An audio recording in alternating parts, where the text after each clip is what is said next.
नमस्कार दोस्तों। आज हम लोग साहित्य के जिस युग की, जिस कालखंड की चर्चा करने जा रहे हैं उसका नाम है प्रयोगवाद। आज हम चर्चा करेंगे कि जो समीक्षकों का आरोप है प्रयोगवाद पर कि ये विदेशी जमीन से लाया गया पौधा है जो भारतीय जमीन में रोप दिया गया, ऐसा क्यों बोला जाता है, इसका वजह क्या है, या तो प्रयोगवाद पर किन किन दर्शनों का प्रभाव है, किन किन प्रवृत्तियों का प्रभाव है, कौन कौन सी उसकी मूल प्रवृत्तियां हैं, उस पर तत्कालीन परिस्थितियां थी हमारे देश की या विश्व की, उनका क्या क्या प्रभाव है, हम ये सब देखेंगे। शिल्प को कितना महत्व दिया गया है प्रयोगवाद में, ये भी देखेंगे। तब इन सारी चीज़ों की चर्चा हम करेंगे। प्रयोगवाद का नाम प्रयोगवाद क्यों पड़ा, कहाँ से नाम आया, इसकी चर्चा भी हम लोग करेंगे। तो ये सब चीज़ें हम लोग आज के दिन देखते हैं, विश्लेषण करते हैं, चर्चा करते हैं। आइए शुरू करते हैं। अगर हम प्रयोगवाद को देखें तो प्रयोगवाद की समय सीमा क्या है? प्रयोगवाद की समय सीमा है 1943 से 1951। इससे क्या समझ में आता है कि ये युग ठीक प्रगतिवाद के बाद आरंभ हुआ, प्रगतिवाद के बाद आरंभ हुआ। अब प्रगतिवाद से पहले क्या था? छायावाद। इसका मतलब है कि इसमें छायावाद और प्रगतिवाद दोनों से भिन्न कुछ प्रवृत्तियां होंगी, इसलिए तो इसको नया युग कहा गया। दोनों से भिन्न कुछ चीजें होंगी यहाँ पर। छायावाद में किस चीज का ज्यादा महत्व था? छायावाद में आप संवेदना देखेंगे तो संवेदना में भावुकता का ज्यादा महत्व है। भावुकता अधिक देखेगी, स्वच्छंदता अधिक दिखेगी। छायावाद में भावुकता अधिक दिखेगी, स्वच्छंदता अधिक दिखेगी। और शिल्प में क्या मिलेगा? लक्षणा ज्यादा मिलेगी, लक्षणा शब्द शक्ति, लाक्षणिकता का प्रयोग मिलेगा, एक वो मिलता है। प्रगतिवाद में क्या मिलता है? प्रगतिवाद में इसकी बजाय वैचारिकता मिलेगी। मार्क्सवाद का स्पष्ट प्रभाव है, साम्यवाद का प्रभाव स्पष्ट रूप से दिखेगा। स्वच्छंदता, यहाँ पर स्वच्छंदता नहीं मिलेगी, यहाँ पर व्यक्ति की बजाय किसका है? समाज का महत्व है, तो वैचारिक बंधन ज्यादा है, वैचारिक बंधन यहाँ पर अधिक मिलेगा। और शिल्प में क्या मिलेगा? शिल्प में रूप को या शिल्प को महत्व नहीं दिया गया, शिल्प का महत्व आपको नहीं मिलेगा प्रगतिवाद में। तो इन सब चीजों के आप देखेंगे, इन सब चीजों के विरुद्ध या इन सब चीजों को हटाकर जो नई चीज चालू होगी प्रयोगवाद में, तो वो कौन कौन सी चीजें थी वो हम आज पढ़ेंगे, वो सब हम आज देखेंगे। भाई इन चीजों को हटाकर कुछ नई चीज होगी ना, तभी तो ये माना जाएगा कि कोई नया साहित्यिक आंदोलन आया, एक नया युग आरंभ आया, तभी तो इसे माना जाएगा। तो आइए हम आगे देखते हैं कि क्या क्या मिलता है हमें प्रयोगवाद में। देख लेते हैं हम लोग। सबसे पहले जब भी हम किसी युग की विवेचना करते हैं, किसी युग का विवेचन करते हैं, तो हम क्या देखते हैं? हम देखते हैं उसकी तत्कालीन परिस्थितियां, क्योंकि उन्हीं परिस्थितियों से उस युग की या आंदोलन की युगीन प्रवृत्तियां तय होंगी, कालगत प्रवृत्तियां तय होंगी, उस आंदोलन की प्रवृत्तियां तय होती हैं, उस युग की या आंदोलन की प्रवृत्तियां उसी से तय होती हैं। और इसका प्रभाव उस समय के साहित्य पर या कृतियों पर भी दिखता है। तो आइए हम देख लेते हैं तत्कालीन परिस्थितियां क्या थी। समय सीमा हम देख ही चुके हैं 1943 से 51। तो विश्व युद्ध, द्वितीय विश्व युद्ध क्या था? समाप्ति की ओर था। द्वितीय विश्व युद्ध की समय सीमा क्या रही है? 1939 से 1944 तक, यहाँ तक द्वितीय विश्व युद्ध चला था। और आप जानते ही हैं कि द्वितीय विश्व युद्ध कितना खतरनाक था, कितना भीषण था। और एक बार तो ये लगा कि पूरी मानवता को ही यह खतरा पहुंचा सकता है। हिरोशिमा और नागासाकी पर जिस तरह से परमाणु बम गिरा, उससे संपूर्ण दुनिया दहल गई। हिरोशिमा और नागासाकी पर जिस तरह से परमाणु बम पर हमला किया गया, तो ऐसा लगा कि पूरी मानवता ही खतरे में है। उस समय लगा कि मानवता पूरी प्रकृति को, पूरी सृष्टि को नष्ट करने में सक्षम है, पूरी मानवता ही खतरे में है। इसका एक प्रभाव क्या हुआ? इसका एक प्रभाव आप देखेंगे कि जो आस्था का भाव था अभी तक लोगों में ईश्वर के प्रति, परंपराओं के प्रति, वो आस्था का भाव क्या हुआ? खत्म होने लगा। लोगों को ऐसा महसूस होने लगा कि यहाँ मनुष्य तो लगता है ईश्वर से भी ज्यादा शक्तिशाली होने लगा है, कि वो पूरी प्रकृति को ही खत्म करने पर उतारू है। वैसी स्थिति में क्या होगा? अनास्था का भाव दिखने लगा लोगों में। दूसरी चीज आप देखेंगे युद्ध का क्या परिणाम हुआ। युद्ध का क्या परिणाम हुआ कि मानसिक, आर्थिक और सामाजिक समस्याएं उत्पन्न होने लगी। क्यों उत्पन्न होने लगी? जब युद्ध होता है कहीं पर भी आप देखेंगे कि जिस समय में, तो युद्ध का क्या होता है, जितना अनाज होगा वो कहाँ जाएगा, पहले युद्ध क्षेत्र के लिए जाएगा, सिपाहियों के लिए जाएगा। व्यापार में या आप देखेंगे कारखानों में जो चीजें बनेंगी तो किन चीजों को वरीयता देगी सरकार? कारखानों में जिन चीजों का निर्माण होगा, जो शिल्प का निर्माण होगा या हुनर का निर्माण किसके लिए होगा, वैसी चीजों का होगा जो युद्ध में प्रयोग होने वाली हैं, युद्ध में प्रयोग होने वाली हैं।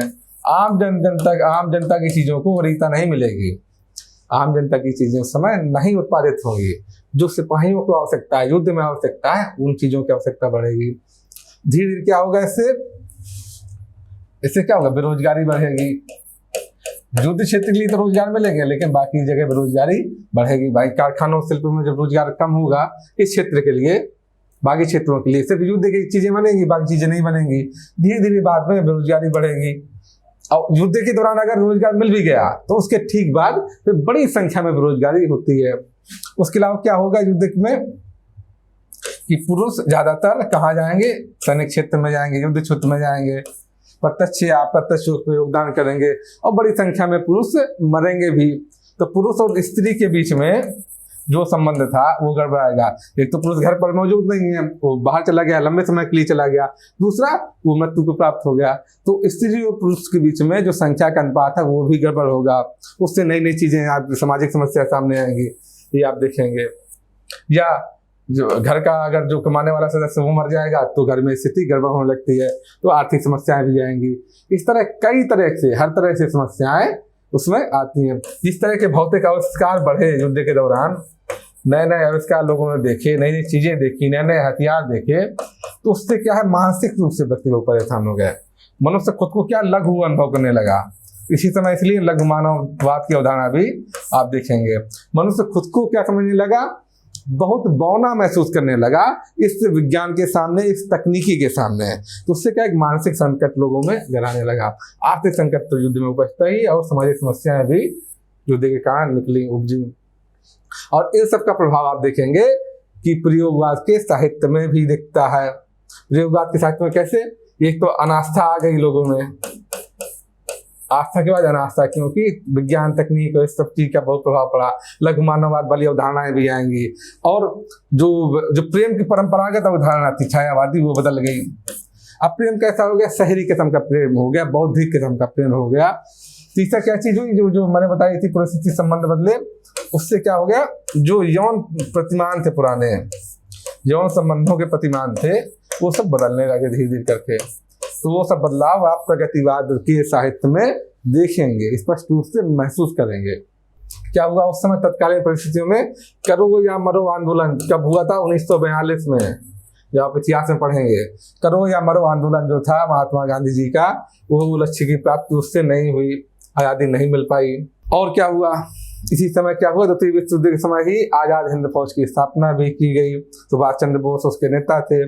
क्रांतिकारियों की सक्रियता और भी अधिक बढ़ गई उस समय, द्वितीय विश्व युद्ध के समय। हालांकि ये देखेंगे आप, क्रांतिकारियों का ये काव्य से ज्यादा गद्य जो रचनाएं हैं उनमें क्रांतिकारी और इन सब चीजों का प्रभाव ज्यादा दिखाई पड़ता है, काव्य में वो प्रभाव कम दिखता है। और क्या हुआ, विश्व युद्ध से बेरोजगारी बढ़ती है, भुखमरी बढ़ी, भ्रष्टाचार की समस्या, इसने युद्ध की विभीषिका को और भी बढ़ा दिया, और भी संकट गहराने लगा।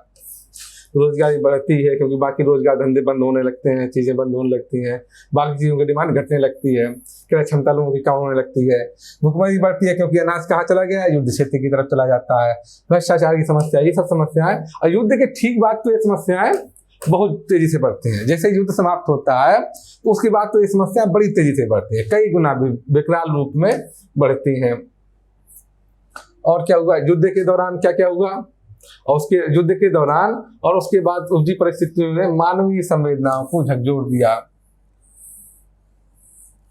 कैसे कैसे, एक तो युद्ध के दौरान जिस तरह से अत्याचार हुए उसका भी बहुत प्रभाव, न सिर्फ शारीरिक अत्याचार हुए बल्कि मानसिक भी। विशेषकर जो स्त्रियों पर अत्याचार हुए, शारीरिक और मानसिक अत्याचार, जिस तरह से यौन अत्याचार किए गए, पहले जर्मनी वालों ने बाकी दुनिया पे बाकी जगह पे किए, तो रूस वालों ने जो जर्मनी वालों पे किए वो सब आपको देखेंगे, जो उसमें पढ़ेंगे, इतिहास में पढ़ेंगे, या इतिहास से इतर भी बहुत सारे डॉक्यूमेंट्री हैं उसमें आप देखेंगे जिस तरह से हुआ, उन सब ने मानवीय संवेदनाओं को झकझोर दिया। और सबसे ज्यादा तो जो अमेरिका ने, यूएसए ने जो जापान पर परमाणु बम गिराया, उससे सबसे ज्यादा मानवीय संवेदनाओं पर कुठाराघात हुआ।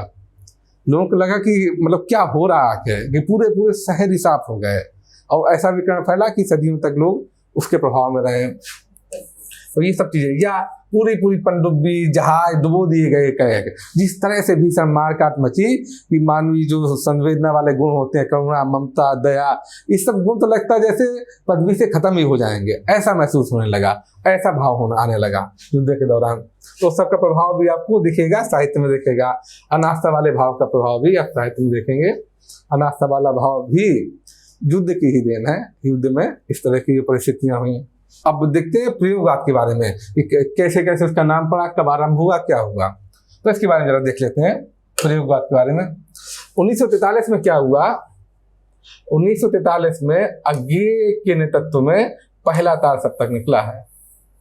पहला तार सप्तक अज्ञेय के नेतृत्व में निकला, और यहीं से 1943 से पहले तार सप्तक से ही किसकी शुरुआत मानी गई?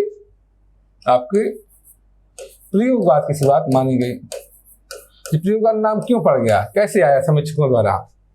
हुआ ये कि इसमें जो पहला तार सप्तक की भूमिका किसने लिखी थी? अज्ञेय ने लिखी थी। तो उसमें प्रयोगशील शब्द का प्रयोग किया था उन्होंने, प्रयोगशील शब्द का इस्तेमाल किया था। और नए कवियों को, जो तार सप्तक के कवियों को, इनको भी प्रयोगशील कवि बोला था। लेकिन समीक्षकों ने क्या किया, इस प्रयोगशील को प्रयोगवादी बोल दिया। इन कवियों को क्या बोला समीक्षकों ने? प्रयोगवादी कवि कहा इन कवियों को। और इस युग को, इस आंदोलन को क्या नाम दे दिया? प्रयोगवाद नाम दे दिया। जबकि अज्ञेय ने हमेशा से प्रयोगवाद नाम का विरोध किया है। अज्ञेय ने हमेशा से इस प्रयोगवाद नाम का विरोध किया है। क्यों विरोध किया है? क्योंकि अज्ञेय का मानना है कि कोई भी साहित्यकार है दुनिया का, कोई भी कवि है या कोई भी साहित्यकार है, वो तो स्वभाव से ही प्रयोगशील होगा।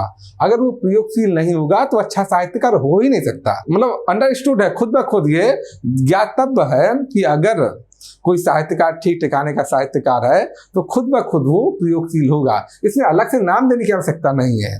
तो इस बात का इसलिए अज्ञेय द्वारा बड़ा विरोध भी किया गया। उन्होंने लिखित रूप से भी कई जगह विरोध किया इस चीज का, लेकिन फिर भी समीक्षकों द्वारा यह नाम एक तरह से दे दिया गया प्रयोगवाद, और प्रयोगवाद चलन में भी नाम आ गया, आप देखेंगे। और इसीलिए 1943 से ही, जब से पहला तार सप्तक आया, तब से प्रयोगवाद की शुरुआत मानी गई। बाद में जब अज्ञेय के इतना लिखने पर और सब चीजों के बाद जब दूसरा तार सप्तक निकला, दूसरा तार सप्तक कब निकला? 1951 में। तो फिर उसको क्या बोला गया? नई कविता बोला गया। उस आंदोलन को प्रयोगवाद नाम खत्म कर दिया गया अज्ञेय के विरोध के कारण। तो 1951 से क्या माना जाता है? नई कविता की शुरुआत मानी जाती है। हालांकि नई कविता नाम की एक पत्रिका भी निकाली गई थी उस समय, तो बहुत सारे समीक्षक मानते हैं कि वहां से ही मानते हैं, लेकिन ज्यादातर समीक्षकों का मानना है कि 1951 से जब से दूसरा तार सप्तक निकला, तब से नई कविता की शुरुआत मानी जाती है। ये भी अज्ञेय के नेतृत्व में निकला था। दूसरा जो तार सप्तक था वो भी अज्ञेय के नेतृत्व में ही निकला था। तीसरा तार सप्तक था वो भी अज्ञेय के नेतृत्व में निकला था। जो चौथा तार सप्तक था वो नामवर सिंह के नेतृत्व में निकला था। ये आप देखेंगे। दूसरे तार सप्तक में कौन कौन से कवि थे ये थोड़ा देख लीजिएगा, हल्का सा आइडिया ले लीजिएगा, बहुत ज्यादा तो उतना रटने की जरूरत नहीं है इसमें। जैसे पहले तार सप्तक में कौन कौन से कवि थे, आइडिया क्यों लेना है ये बता दे रहा हूँ। ये आप देखेंगे से मुक्तिबोध है। इसमें मुक्तिबोध है कैसे कवि है? मार्क्सवादी कवि है। तो ऐसा नहीं कि प्रगतिवाद है वो एकदम खत्म हो गया हो, या प्रगतिवाद का असर खत्म हो गया हो, ऐसा नहीं है। बस परिवर्तन आया। अब मुक्तिबोध भी चूंकि प्रयोगशील कवि है, नए नए प्रयोग करते रहते हैं, जैसे कि फैंटेसी शिल्प भी उनका एक प्रयोग है। या वो मार्क्सवाद का यांत्रिक समर्थन नहीं करते। मुक्तिबोध मार्क्सवाद का यांत्रिक समर्थन नहीं करते, वो वैचारिक समर्थन करते हैं। उसका विचारधारा से वो पूरी तरह समर्थन करते हैं, और इस तरह से वैचारिक समर्थन करते हैं कि मार्क्सवाद उनके जीवन में उतर गया था। तो इस तरह के समर्थक हैं वो, लेकिन यांत्रिकता का पालन नहीं करते, इसलिए वो प्रयोगशील माने गए। और प्रयोगवाद के युग में या तार सप्तक में उनको शामिल किया गया। इस तरह से जिसे और भी कवि देख, रामविलास शर्मा ये भी कैसे हैं? ये भी मार्क्सवादी रचनाकार ही हैं, आप देखेंगे। तो इस तरह के रचनाकार देखेंगे, ये भी शामिल है तार सप्तक में। मैं ये दिखाने की कोशिश कर रहा हूँ कि ऐसा नहीं कि प्रयोगवाद में विरोध हो मार्क्सवाद का, या मार्क्सवाद के तत्व प्रयोगवाद में नहीं दिखाई पड़े, नहीं शामिल हो, ऐसा नहीं है। उसमें यही सत्य थी प्रयोगवाद की, या ये तार सप्तक जब आरंभ हुआ था कि उसमें नए नए प्रयोग धर्मी जो कवि हैं वो शामिल किए जाएं। इसमें कहीं भी किसी दर्शन का विरोध शामिल नहीं है, ऐसा नहीं दिखेगा। हालांकि जो मार्क्सवाद की या प्रगतिवाद की सपाट बयानी थी उसका विरोध जरूर देखा, और शिल्प को महत्व ज्यादा दिया गया है। जो प्रयोगवाद है उसमें शिल्प को अत्यधिक महत्व दिया गया है, ये देखेंगे। दूसरे तार सप्तक में कौन कौन से कवि, ये सब देखिए, शमशेर बहादुर सिंह, ये सब कैसे हैं कवि, आप देखेंगे। ये भी साम्यवादी कवि हैं, साम्यवाद का प्रभाव है इन कवियों पर। तीसरा तार सप्तक 1959 में प्रकाशित हुआ। इसे कवि देख लीजिए, ये सब कवि हैं। ये भी किसने प्रकाशित किया था, अगे ने प्रकाशित किया था। जो चौथा तार सप्तक है वो नामवर सिंह ने प्रकाशित किया था।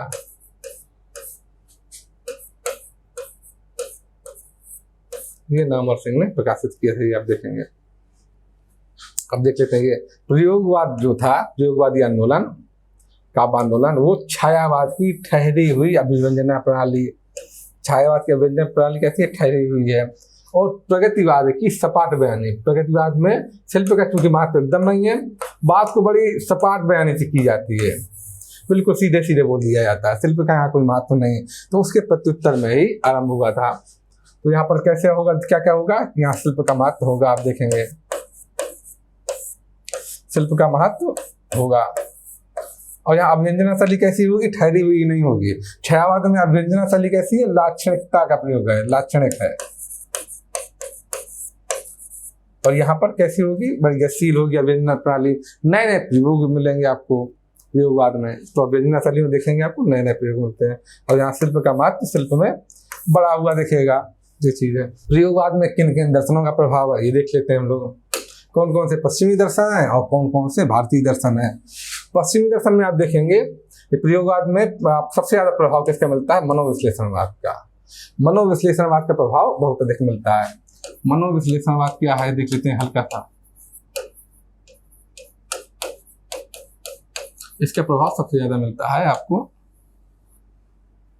मनोविश्लेषणवाद किसका, सिगमंड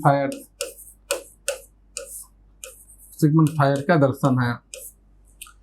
इनका कहना है कि अगर मनुष्य के चरित्र की वास्तविक पहचान करनी है, उसके व्यक्तित्व की वास्तविक पहचान करनी है, तो बाहर से मत देखिए, उसके मन के अंदर देखिए आप। जब तक मन के अंदर नहीं देखेंगे तब तक उसके चरित्र की वास्तविक पहचान नहीं कर सकते। पहली चीज तो आप मन के अंदर देखिए, और दूसरी चीज क्या देखिए, उसकी काम चेतना देखिए। काम चेतना से ही किसी के व्यक्तित्व की पहचान हो सकती है। ये किसका कहना है, मनोविश्लेषणवाद में सिगमंड फ्रायड का कहना है। तो साहित्य में क्या असर देखेंगे आप इसका, साहित्य में आप इसका असर देखेंगे कि इसमें मन के अंदर की बात ज्यादा चलती है। मन के अंदर क्या चल रहा है व्यक्ति की, उसकी चर्चा ज्यादा होती है। मन के अंदर की जो घटनाएं घटित हो रही हैं उस पर चर्चा ज्यादा होगी। जो बाहर घटनाएं चल रही हैं, बाहर चीजें चल रही हैं, उस पर चर्चा अपेक्षाकृत कम होती है। इसका जैसे उपन्यास आप देखेंगे शेखर एक जीवनी, तो उसमें इसका असर दिखेगा। आप जो कविताएं पढ़ेंगे प्रयोगवाद की, तो अधिकांश में मनोविश्लेषणवाद का प्रभाव दिखेगा। यहाँ तक कि जो मुक्तिबोध हैं वो कैसे कवि हैं, वो साम्यवादी कवि हैं, मार्क्सवादी कवि हैं। जब उनकी रचनाएं पढ़ेंगे तो उसमें भी मनोविश्लेषणवाद का प्रभाव दिखेगा। जैसे कि आपके पाठ्यक्रम में एक रचना है ब्रह्म राक्षस, उसमें भी देखेंगे आप मनोविश्लेषणवाद का प्रभाव दिखेगा। उसमें कैसे कभी मन के अंदर प्रवेश करता है, और मन के जो दो पार्ट हैं, वस्तुचेतस आमचेतस, तो उसमें उनके बीच में किस तरह मध्यम वर्गीय बुद्धिजीवी फंसा हुआ है, किस तरह आत्मसंघात फंसा हुआ है, और कैसे दोनों पार्टों के बीच में पिसा जा रहा है, वो इसकी चर्चा कर रहा है। वो मन के अंदर जाके कभी बोल रहा है, तो वहाँ किसका असर है, मनोविश्लेषणवाद का ही असर है ब्रह्म राक्षस में। ऐसे और भी कविताएं आप देखेंगे प्रयोगवाद के समय की, कि आपको खूब दिखेगा मनोविश्लेषणवाद का प्रभाव। तो उदाहरण भी देखेंगे आगे। तो ये हुआ मनोविश्लेषणवाद। दूसरा आप देखते हैं टी.एस. इलियट का निर्वैयक्तिकतावाद परंपरावाद। टी.एस. इलियट जो दार्शनिक है, वैचारिक है, टी.एस. इलियट, इनके 3 सिद्धांत हैं। पहले का हुआ निर्वैयक्तिकतावाद, आप देखेंगे वैयक्तिकतावाद। दूसरा आप सिद्धांत देखेंगे परंपरावाद, और तीसरा सिद्धांत देखेंगे वस्तुनिष्ठ समीकरण।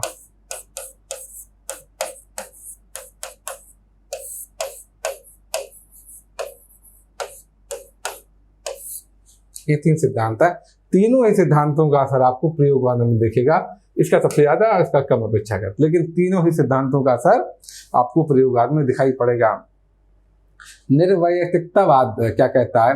ये कवि कहता है कि कवि या कोई भी जो साहित्यकार है वो जो लिखता है उसकी सब व्यक्तिगत भावनाएं नहीं है या व्यक्तिगत अनुभव नहीं है, तो फिर क्या है? वो कोई कवि या साहित्यकार बड़ा संवेदनशील व्यक्ति होता है और इसी कारण वो दूसरे के अनुभव को अपनी संवेदन क्षमता के कारण ग्रहण कर लेता है, फिर उनको अपने हिसाब से ढालकर वो प्रस्तुत करता है उनको।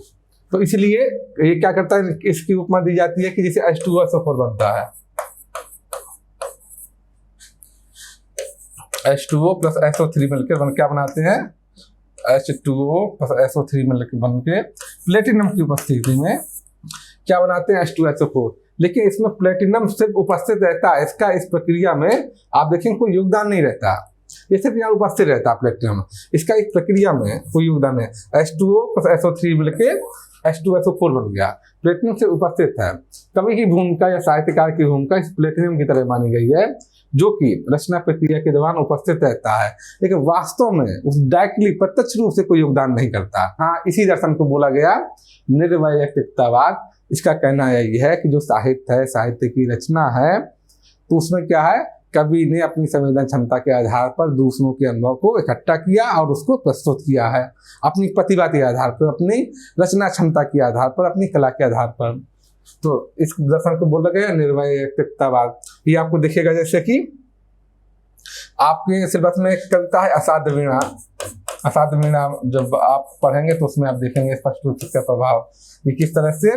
प्रियनवत कहता है कि श्रेय नहीं कुछ मेरा, मेरा कुछ भी श्रेय नहीं है। तो अभी यहाँ बहुत समय नहीं है, ज्यादा इस पर चर्चा नहीं करेंगे, आप असाध्य वीणा में इसको देखेंगे। इसी तरह परंपरावाद का सिद्धांत क्या कहता है? ये परंपरावाद का सिद्धांत कहता है कि जो भी हमें ज्ञान या जो भी साहित्य हम लिख रहे हैं, साहित्य, संगीत और कला की जो भी चीजें हैं, वो सारी चीजें क्या है, हमें परंपरा से मिली हैं। उसमें परंपरा का जो संचित ज्ञान है उसी का हम उपयोग करते हुए चले जा रहे हैं और अपना भी उसमें कुछ योगदान दे रहे हैं। वो सारी चीजें कैसी परंपरा से चली आ रही हैं। ये भी असाध्य वीणा है, इसका भी देखेंगे आप, जो असाध्य वीणा पढ़ेंगे तो अच्छे समझेंगे। वस्तुनिष्ठ समीकरण क्या है? वस्तुनिष्ठ समीकरण का अर्थ है कि शब्द और अर्थ के बीच में हमेशा दूरी बनी रहती है। कैसे? कि कवि के मन में, कवि ने कुछ महसूस किया या दूसरे की भावनाओं को अपनी संवेदन क्षमता के आधार पर ग्रहण किया, अब वो उसको कागज पे उतारना चाहता है, लेकिन वो ठीक ठीक वैसे नहीं उतार सकता है, क्योंकि कुछ ना कुछ चीजें मिसिंग हो जाती हैं, कुछ ना कुछ चीजें छूट जाती हैं। वो ठीक हूबहू वैसे ही उतारने की कोशिश करता है, लेकिन पूरी तरह से वह उतार नहीं पाता। फिर उस चीज को जो लिखी कवि ने, जो दूसरा व्यक्ति पढ़ेगा, तो जब ग्रहण करेगा तो वो भी ठीक वैसे ही ग्रहण नहीं करेगा जैसा कवि ने लिखा है, उसमें भी कुछ चीजें छूट जाएंगी। तो इसलिए शब्द और अर्थ के बीच में दूरी हमेशा बनी रहती है, क्योंकि वास्तविक चीज कुछ और है और जो लिखी गई वो कुछ और है, कुछ ना कुछ उसमें फर्क आ जाता है, तो उसको बोला जाता है वस्तुनिष्ठ समीकरण। ये एक कविता है आगे की शब्द और अर्थ, तो उसमें आप देखेंगे। तो इलियट के इन तीनों दर्शनों का प्रभाव आप देखेंगे, 1, 2, तीसरा जो है वस्तुनिष्ठ समीकरण। इसके अलावा किसका प्रभाव मिलेगा प्रयोगवाद में? अस्तित्ववाद का प्रभाव मिलेगा। अस्तित्ववाद का हल्का समझ लेते हैं। अस्तित्ववाद का दर्शन क्या कहता है? अस्तित्ववाद का दर्शन क्या कहता है? प्रत्येक व्यक्ति का मूल व्यक्तित्व कैसा है? मूल व्यक्तित्व अलग है, इसलिए दुनिया में प्रत्येक व्यक्ति दूसरे व्यक्ति से भिन्न है। हर व्यक्ति का व्यक्तित्व अलग है, इसलिए प्रत्येक व्यक्ति की इच्छाएं भिन्न है, प्रत्येक व्यक्ति का दृष्टिकोण भिन्न है किसी भी चीज के प्रति, और उसके दृष्टिकोण का, उसके व्यक्तित्व का सम्मान होना चाहिए। तो ये चीज आप देखेंगे। जॉर्ज लुकास का रूप को महत्व सिद्धांत। जॉर्ज लुकास ने कहा कि काव्य में या साहित्य में ये सब में जो प्रगतिवाद है उसके विरोध में है। जॉर्ज लुकास का कहना है कि साहित्य में शिल्प संवेदना का महत्व नहीं है, शिल्प संवेदना का महत्व नहीं है, बल्कि शिल्प का भी उतना महत्व है, बल्कि शिल्प का महत्व ज्यादा है। क्यों? क्योंकि एक कवि और गैर कवि में शिल्प ही है जो भेद पैदा करता है। भाई अनुभव तो सबके पास है, लेकिन उसको अनुभव को किताबों में लाना या जनता के सामने लाना, वो एक कवि का कार्य है, एक साहित्यकार का कार्य है, और शिल्प के जरिए ही वो करता है। इसलिए शिल्प का महत्व साहित्य में ज्यादा है। ये जॉर्ज लुकास ने कहा। इसका प्रभाव भी आप देखेंगे कि प्रयोगवाद में शिल्प को अत्यधिक महत्व दिया गया है, नए नए प्रयोग किए गए हैं और शिल्प के प्रयोग ज्यादा मिलते हैं आपको। आगे देखेंगे आप मार्क्सवाद। ऐसा नहीं है कि प्रगतिवाद के बाद मार्क्सवाद खत्म हो गया हो या मार्क्सवाद का प्रभाव खत्म हो गया हो, इसमें भी प्रयोगवाद में भी आपको मार्क्सवाद का प्रभाव दिखेगा। और कभी भी मैंने दिखाए थे कि मुक्तबोध इसमें शामिल है। इसी तरह प्रतीकवाद। प्रतीकवाद ये कहता है कि भावनाओं को व्यक्त करने के लिए प्रतीकों का इस्तेमाल करना जरूरी है। ये फ्रांस का दर्शन है, प्रतीकवाद फ्रांस से आया था। और विशेषकर यौन चेतना से संबंधित चीजें व्यक्त करने के लिए प्रतीकों का प्रयोग करना ही पड़ता है और जरूरी भी है। आप प्रयोगवाद में भी देखेंगे कि यौन चेतना से संबंधित जो भी प्रसंग हैं उसमें प्रतीकों का प्रयोग खूब किया गया है, क्योंकि स्पष्ट रूप से वो खुल्लम खुल्ला नहीं लिखे जा सकते, नहीं बोले जा सकते। अब देखिए जैनवाद। ये क्या? बुद्धिज्म का दर्शन है। बुद्धिज्म का दर्शन जो चीन और जापान में, ये वैसे तो भारतीय दर्शन है, लेकिन चीन और जापान में आपको ज्यादा मिलेगा। वहां पर आप देखेंगे चीन और जापान में ये जैनवाद, ये किस पर आधारित है? ध्यान साधना पर आधारित है और हृदय से हृदय तक असाध्य वीणा में इसका सबसे ज्यादा प्रभाव है।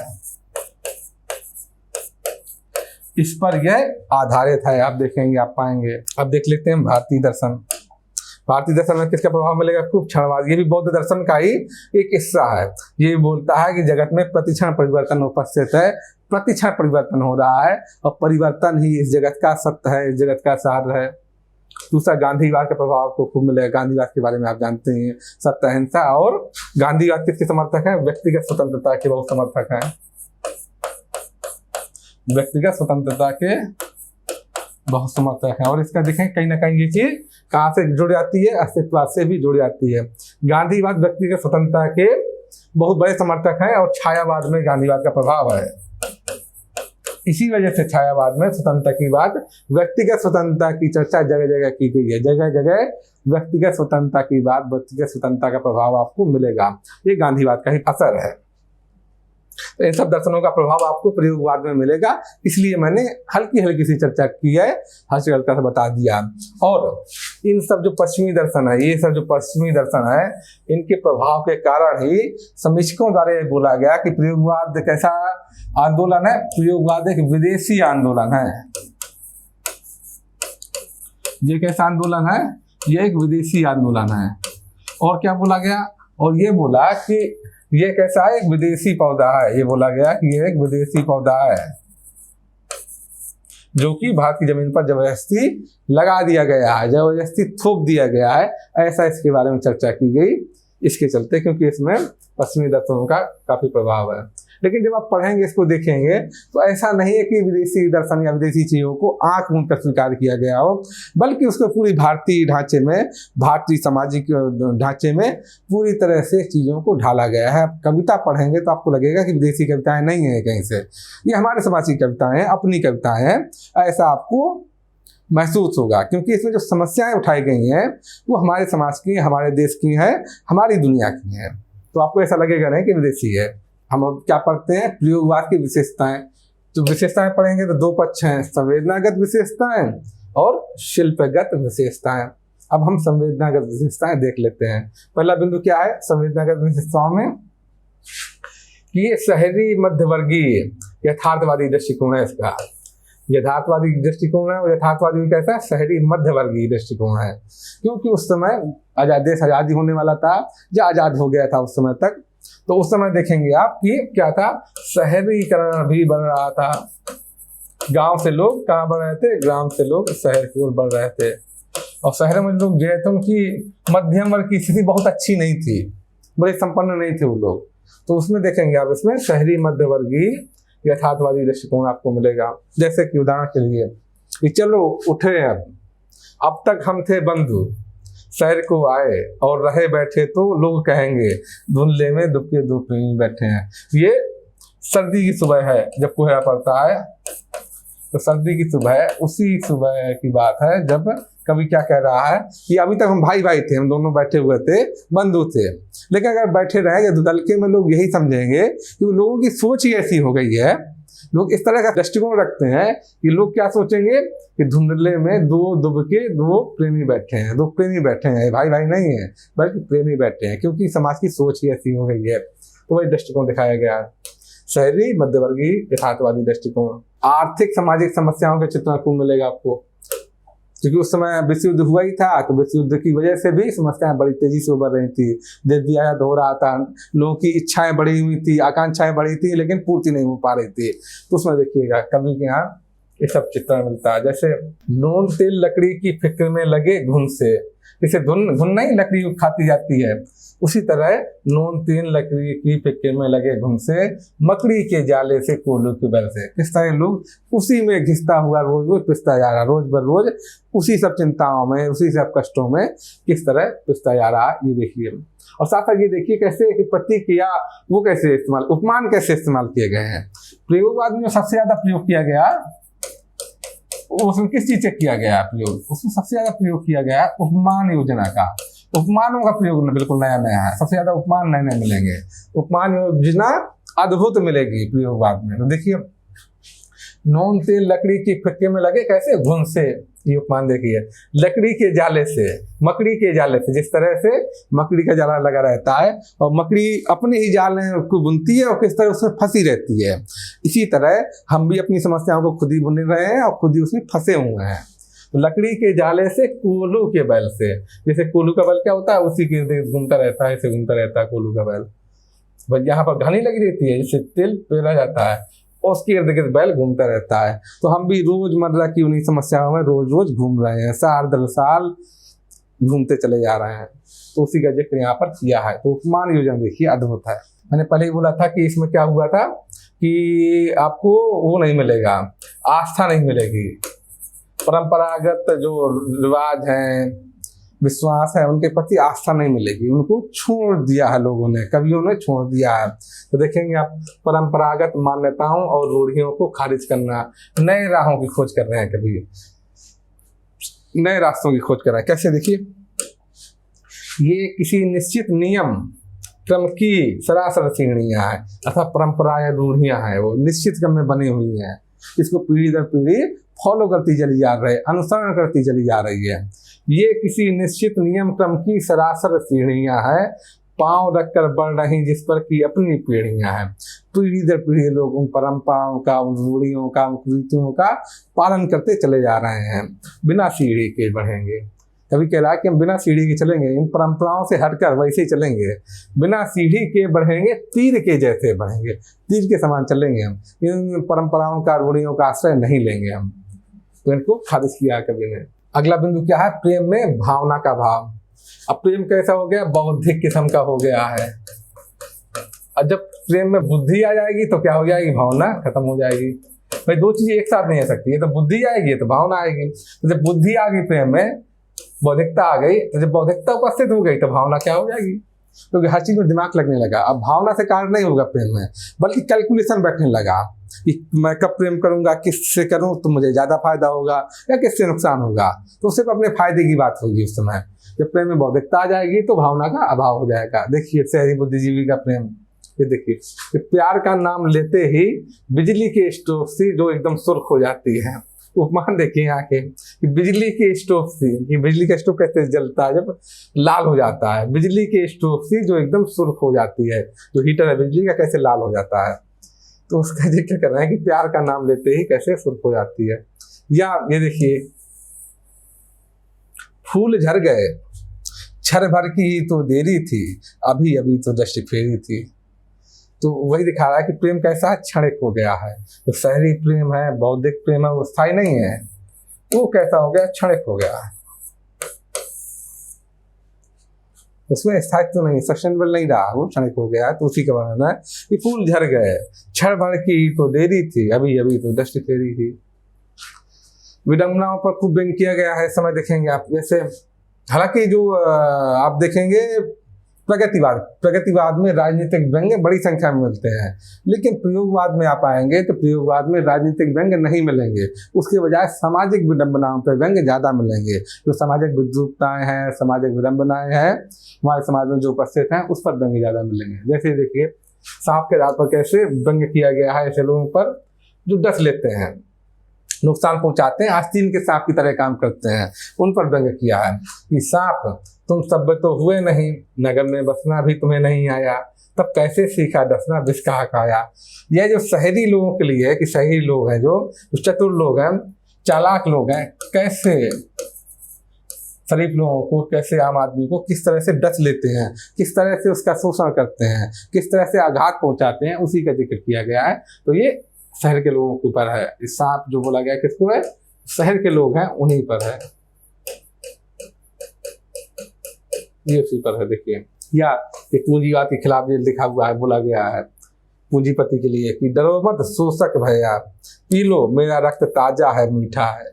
तो कमेंट है, व्यंग्य है विडंबना पर। अनास्था का भाव, क्योंकि ऐसी परिस्थितियां हो गई युद्ध के बाद, उस समय जिस तरह से भौतिकतावाद बढ़ गया, या जिस तरह से युद्ध में जो जो स्थितियां आई, जिस तरह से विज्ञान और तकनीक के आगे मनुष्य एकदम बौना हो गया, इस तरह से हिरोशिमा और नागासाकी पर जो घात हुआ, जिस तरह से परमाणु बम गिरा, और युद्ध के दौरान जो जो घटनाएं घटी, जिस तरह से मानव का मानव के द्वारा शोषण किया गया, उस सबसे क्या जगह, एक अनास्था का भाव जगह। लगा कि ईश्वर है ही नहीं इस दुनिया में, लोग को लगा कि ईश्वर है तो कहाँ है, क्यों मदद नहीं कर रहा है, तो इसके चलते क्या हुआ, अनास्था का भाव ज्यादा जगह।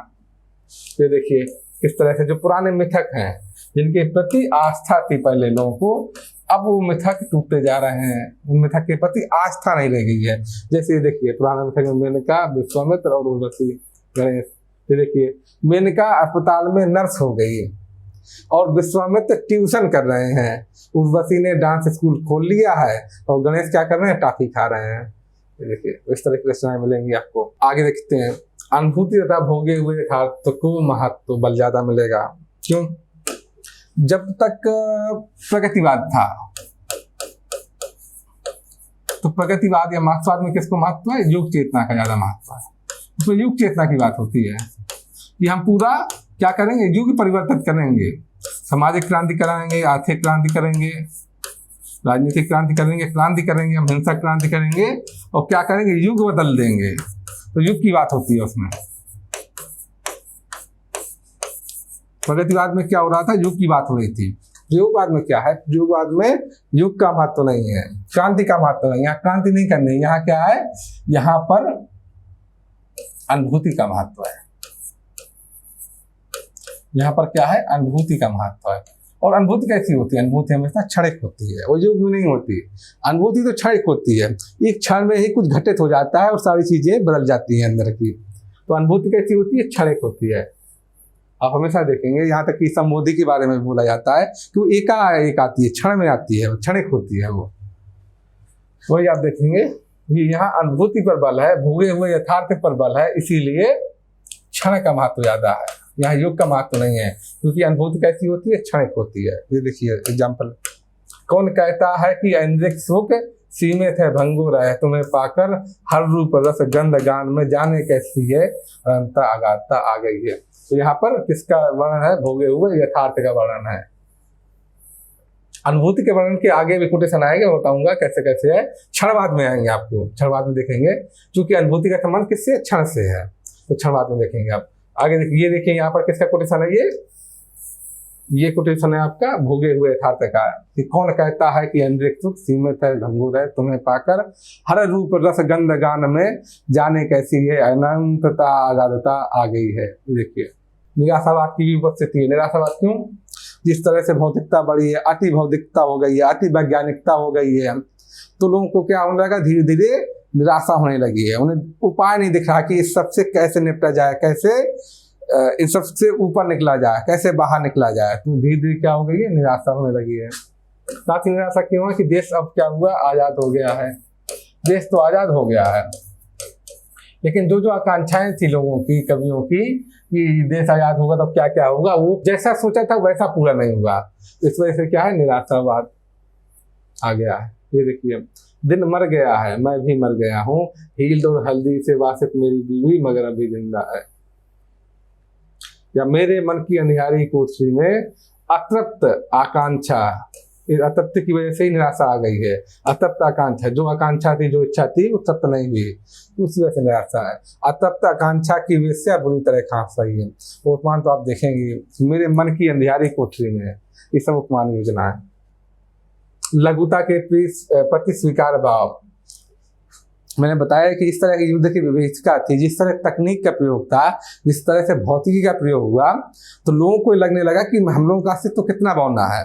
मनुष्य खुद को बहुत बौना समझने लगा विज्ञान के सामने, तकनीक के सामने। तो लघु मानववाद की धारणा आई, और इस लघुता के प्रति देखिएगा स्वीकार भाव दिखेगा। तो शुरुआत में क्या हुआ, लघुता के कारण कुंठा की भावना आई, लेकिन बाद में क्या हुआ, पहले तो कुंठा की भावना आई कि हम कितने छोटे हैं, कुछ वही निराशा की भावना आई, लेकिन धीरे धीरे क्या हुआ कि कवि के मन में, लोगों के मन में क्या हुआ, उस लघुता के प्रति स्वीकार भाव आ गया। कैसे स्वीकार भाव आ गया, देखिए एक्सेप्टेंस से कैसे आया। ये देखिए पहला छंद कि हर मनुष्य बौना है, लेकिन हर मनुष्य बौना है, किसके सामने, विज्ञान के सामने बौना है, लेकिन बौनों ने ही 3 पगों में धरती नापी है। जो आप देखेंगे वराह अवतार का किस्सा सुना होगा आप, वराह नहीं, ये है राजा बलि का जो किस्सा है। राजा बलि से विष्णु ने, क्या हुआ था, विष्णु किसका, वामन का अवतार का किस्सा है। ये बौने बन के गए थे, वामन अवतार का किस्सा है कि बौने बन के गए थे और 3 डगों में पूरी धरती नाप ली थी। तो उसी का जिक्र है कि हर मनुष्य बौना है, लेकिन बौनों ने ही 3 पगों में धरती नापी है, धरती लाना है। या इसका मतलब क्या है कि ठीक है मनुष्य बौना है, ये बात सत्य है कि विज्ञान और तकनीक के सामने मनुष्य बौना है, लेकिन विज्ञान और तकनीक को तो भी मनुष्य संचालित कर रहा है ना, संचालन तो आखिर मनुष्य के हाथ में है। अब मनुष्य विज्ञान और तकनीक का दुरुपयोग कर रहा है, ये अलग बात है, लेकिन संचालन तो मनुष्य के हाथ में ही है। तो ये देखिए, द्वीप है हम, ये नहीं है शाप। हम द्वीप है नदी के बीच में स्थित द्वीप है, ये साफ की बात नहीं है, ये बुरी बात नहीं है, इसमें कोई अपराध वाली भावना नहीं होनी चाहिए, इसमें कुछ हीन भावना या कुंठा वाली भावना नहीं होनी चाहिए। द्वीप है हम नहीं है शाप, ये अपनी नियति है, ये तो अपनी नियति है कि हम भाई उस जगह पर हुए हैं या हम पर्टिकुलर जगह पे पैदा हुए हैं या ऐसा हुआ है, इसमें कोई कुंठा वाली भावना नहीं है कि यहाँ पर इस जगह या इस परिस्थिति में पैदा हुए, वो तो हमारी नियति है, इसमें क्या किया जा सकता है। हम जैसा उसी हिसाब से हम आगे बढ़ेंगे, उसी से हिसाब से हम विकास करेंगे आगे, अपनी जिज्ञासा नहीं भूलेंगे। ये देखिए क्षण का महत्व, मैंने बताया कि प्रयोगवाद में अनुभूति का महत्व देखा है, योग चेतना का महत्व नहीं है।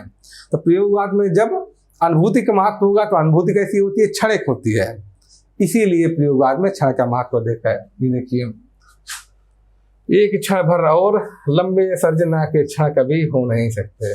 सर्जना के क्षण क्या है, छोटे होते हैं, लंबे नहीं होते, बहुत लंबे समय नहीं होता। असाध्य वीणा में भी आप देखेंगे जब किस तरह से जब वीणा बजनी आरंभ होती है, कैसे एकाएक वीणा बजती है। तो एक क्षण भर और लंबे सर्जना के क्षण कभी भी हो नहीं सकते। ये देखिए, मैंने देखा, क्या देखा, एक बूंद सहसा उछली, सहसा एकाएक उछली सागर के भाग से रंगी गई क्षण भर। भाई एक बूंद है, यहाँ से समुद्र है, लहर मार रहा है, एक बूंद ऐसे उछली, अब फिर चल के यहाँ चली गई। यहाँ से जब बूंद उछली पहुंची यहाँ, तो उसने मुझे सूरज की रोशनी पड़ी, तो उससे उसका रंग बदल गया, रंगी गई क्षण भर, उसका रंग बदल गया बूंद का। अब क्षण भर के लिए उछली और वापस समुद्र में विलीन हो गई। तो क्षण का महत्व, क्षण भर में जिसी तरह माना जाता है व्यक्ति का जीवन भी कैसा बुलबुला की तरह है, क्षण भर के लिए आता है। अगर काल के पैमाने पर देखें, काल के पैमाने में देखें तो मनुष्य जीवन बहुत छोटा है, क्षणिक है, क्योंकि उसी में वो अपना जीवन जो व्यक्ति पर निर्भर करता है, वो कैसा निराश होकर ही चला जाए या अपना जीवन जी ले अपने ढंग से, ये व्यक्ति पर निर्भर करता है। तो यहाँ पर कभी वही कह रहा है कि मैंने देखा, क्या देखा, एक बूंद सहसा उछली सागर के भाग से, सागर के भाग से एक बूंद, भाग बने हिस्से, सागर से एक बूंद सहसा उछली, रंगी गई क्षण भर के लिए वो सूरज की जो सतरंगी रोशनी है उसमें रंगी गई, उसमें पूरी सातों रंग दिखाई पड़ने लगे। तो यहाँ पर भी क्या क्षण का महत्व है, क्योंकि यहाँ अनुभूतियों का महत्व है। आगे देखिए, फूल झड़ गए, क्षण भर की ही तो देरी थी, अभी अभी तो दृष्टि फेरी थी। तो यहाँ देखिए, एक ही क्षण में सारी चीजें हो जाती है। जीवन क्या है, जीवन भी काल के प्रवाह में क्षणिक है। तो वही देखिए, क्षण भर की ही तो देरी थी, अभी अभी तो दृष्टि फेरी थी। और देखिए प्रयोगवाद में क्या मिलेगा, प्रयोगवाद में व्यक्ति का महत्व ज्यादा मिलेगा।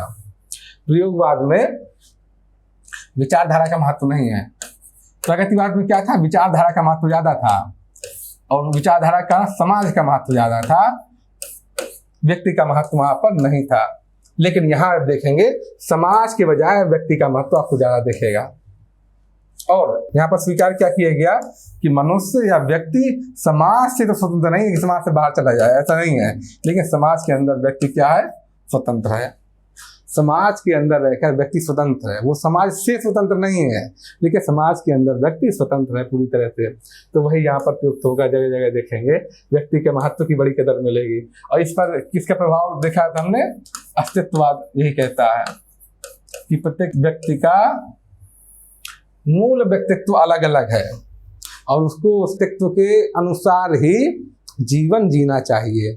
प्रत्येक व्यक्ति को अपने मूल व्यक्तित्व के अनुसार ही निर्णय लेने चाहिए और अपने मूल व्यक्तित्व के अनुसार ही जीवन जीना चाहिए, ये अस्तित्ववाद कहता है। तो यहाँ पर भी देखेंगे आप व्यक्ति का महत्व बहुत है।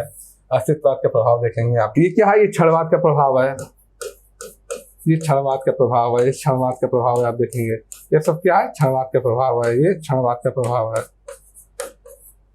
अब ये क्या है, अस्तित्ववादी प्रभाव देखेंगे। जैसे यह दीप अकेला स्नेह भरा है, गर्व भरा मदमाता, इसको भी पंक्ति को दे दो।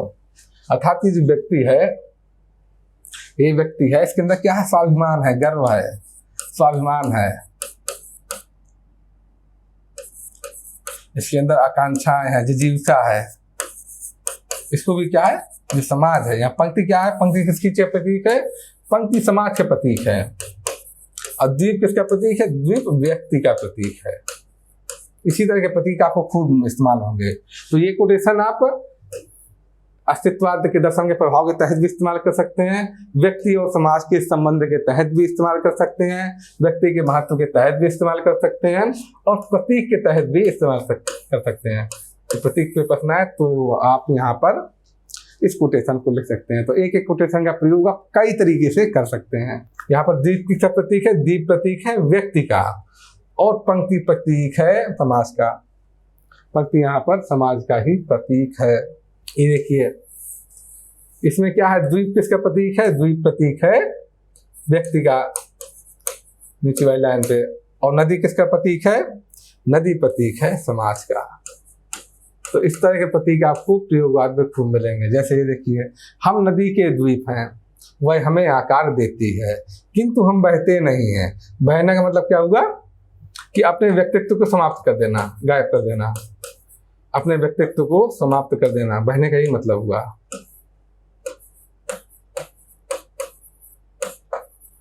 तो यहाँ पर कवि क्या लिखता है, किंतु हम बहते नहीं हैं, अर्थात हम अपना अस्तित्व खत्म नहीं करते, क्योंकि बहना रेत हो जाना है, मतलब सब कुछ नष्ट हो जाएगा उससे। हम बहेंगे तो रहेंगे ही नहीं। अगर हम बह गए, अपना व्यक्तित्व हमने खत्म कर दिया, विलोपित कर दिया, तो हम फिर बचे ही कहाँ, हम रहेंगे ही नहीं। अगला बिंदु है सौंदर्य और प्रेम तथा नारी के प्रति कैसा इंद्रिक स्थूल भोगवादी दृष्टि है।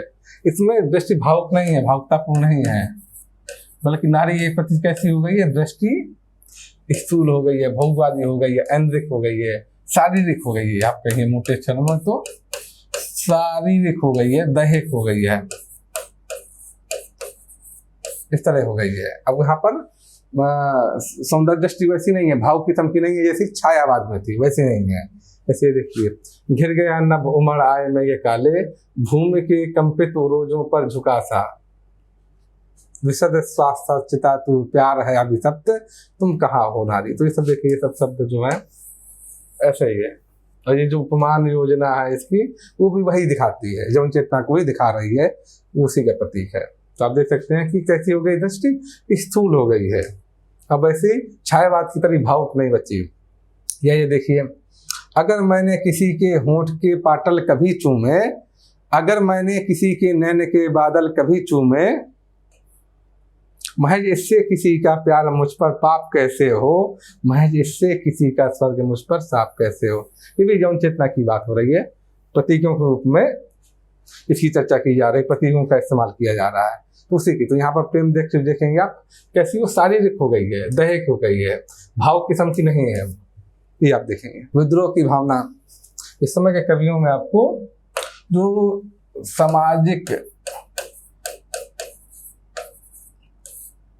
अत्याचार है, शोषण है, विडंबना है, विसंगतियां हैं, विडंबना है और विसंगतियां हैं, इन सब के प्रति, इन विसंगतियों के प्रति कैसी भावना मिलेगी? विद्रोह की भावना मिलेगी।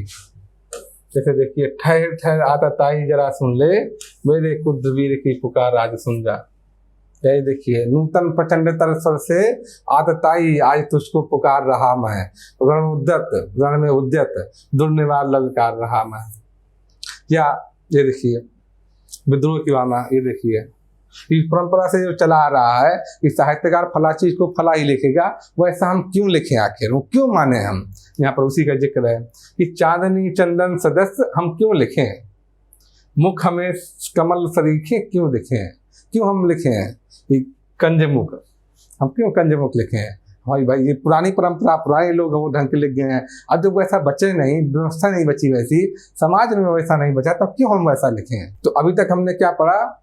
अभी तक हमने प्रयोगवाद का संवेदना पक्ष पढ़ लिया। हमने ये पढ़ा कि प्रयोगवाद को क्यों कहा गया विदेशी आंदोलन है, या विदेशी पौधा है जो भारत की जमीन पर रोक दिया गया, ऐसा क्यों कहा गया, किन किन दर्शनों का प्रभाव है प्रयोगवाद पर, क्या क्या चीजें उसमें हैं, क्या क्या बिंदु हैं संवेदना के, नारी के प्रति क्या दृष्टि है, प्रेम कैसा है, ये सब हम लोगों ने देखा।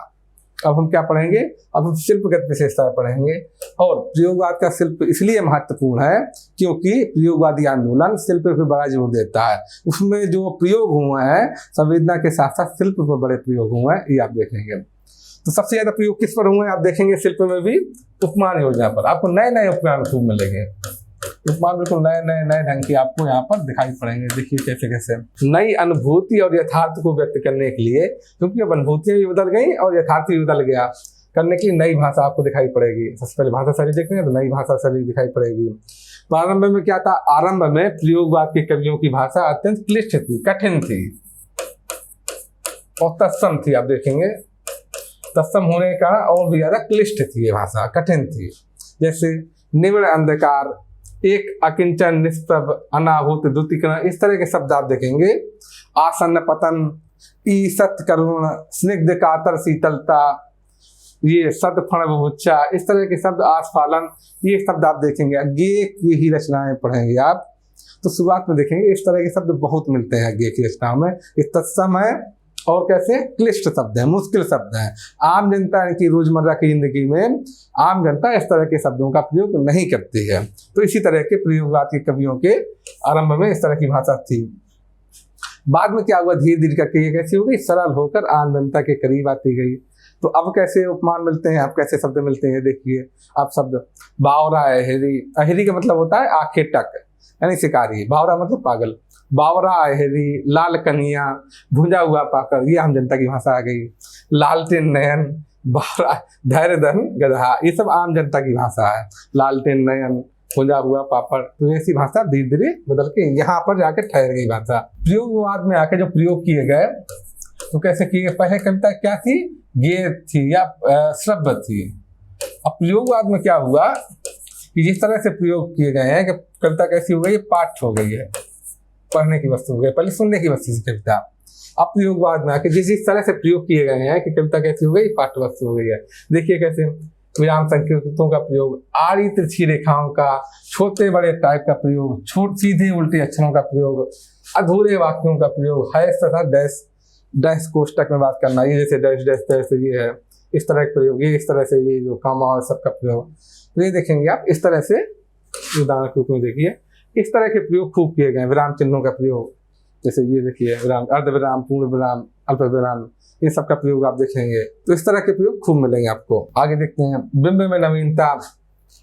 भाई जो शिल्पगत प्रयोग नए नए हुए हैं तो ऐसा नहीं कि सिर्फ भाषा में प्रयोग हुए हैं या उपमान योजना में प्रयोग हुए, बिंबों में भी नवीनता देखेगी आपको।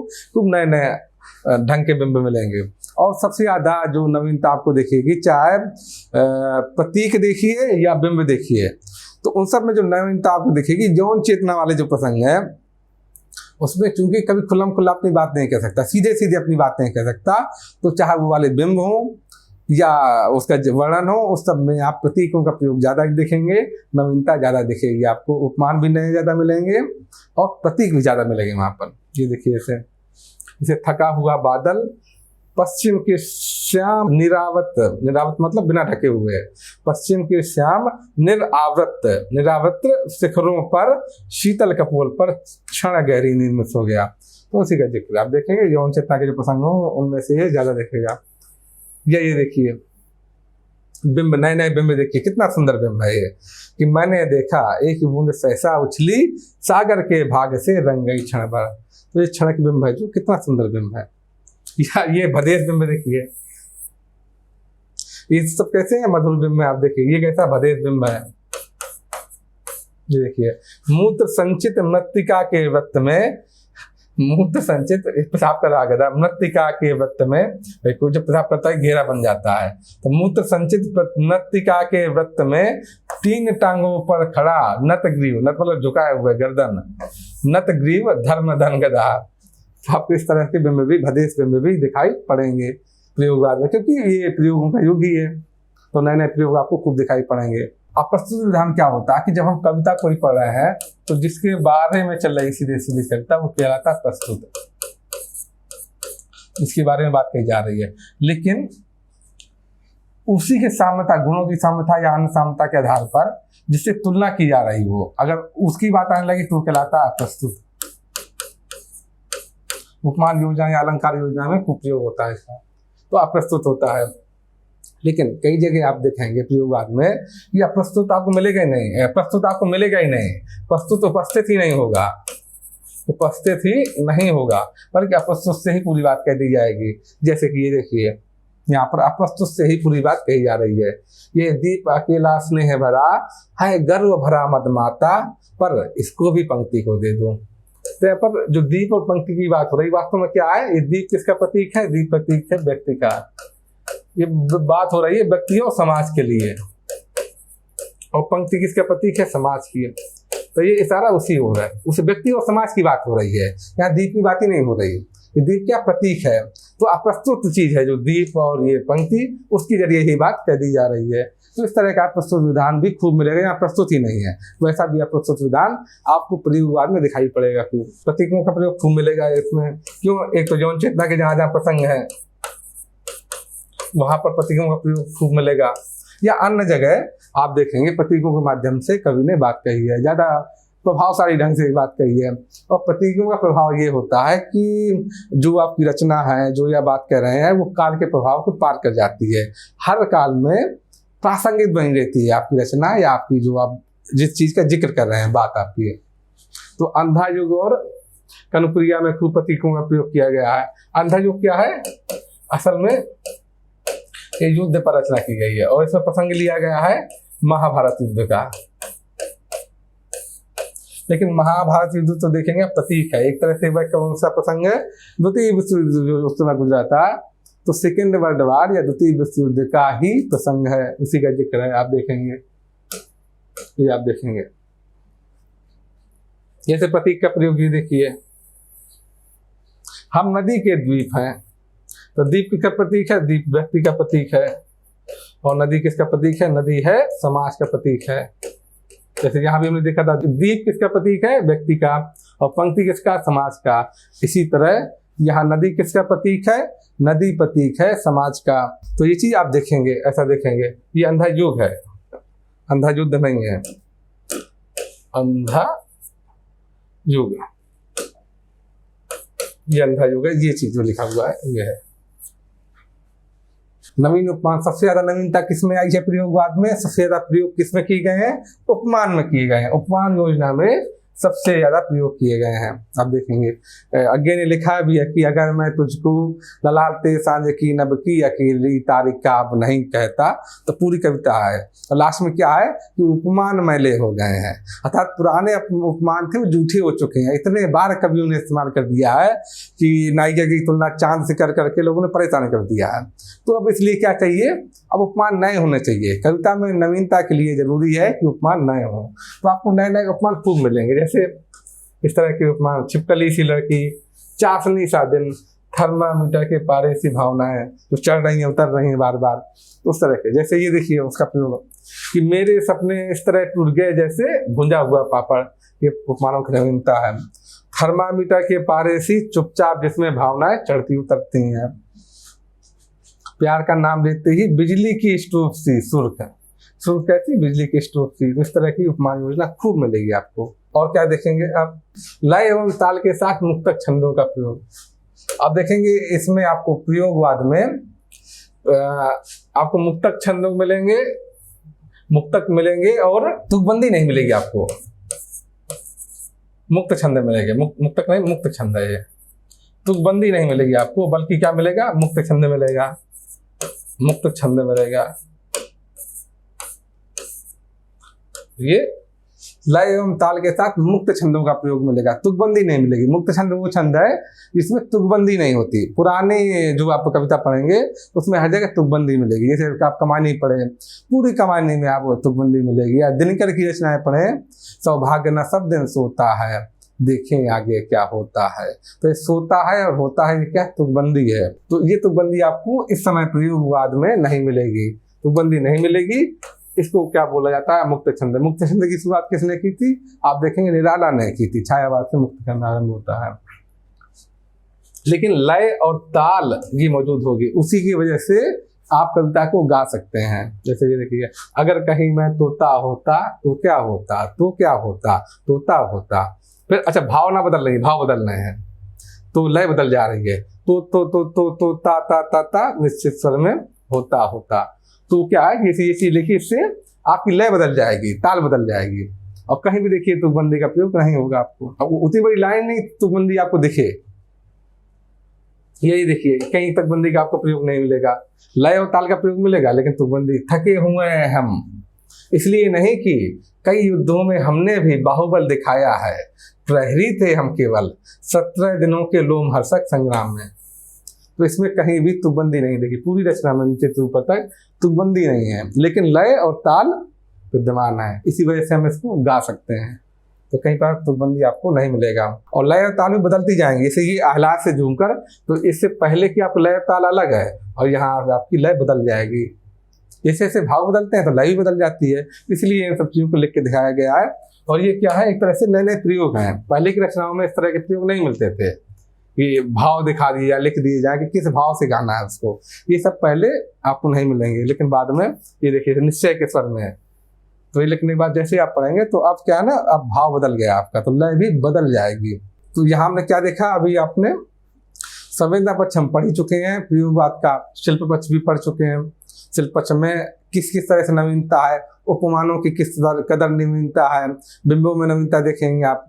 और नवीनता की वजह क्या है, किन किन प्रसंगों में ज़्यादा नवीनता मिलती है, कहाँ का प्रतीकों का प्रयोग ज़्यादा मिलता है, ये सब आपने देखा। किन किन दर्शनों का प्रभाव है, क्यों उसको बोला जाता है कि विदेशी आंदोलन है, ये सब चीज़ें आज हमने देखी। तो अब हम आज इस टॉपिक को यहाँ पर ख़त्म करते हैं और नए वीडियो में हम लोग नया टॉपिक लेकर हाजिर होंगे। तब तक के लिए नमस्कार।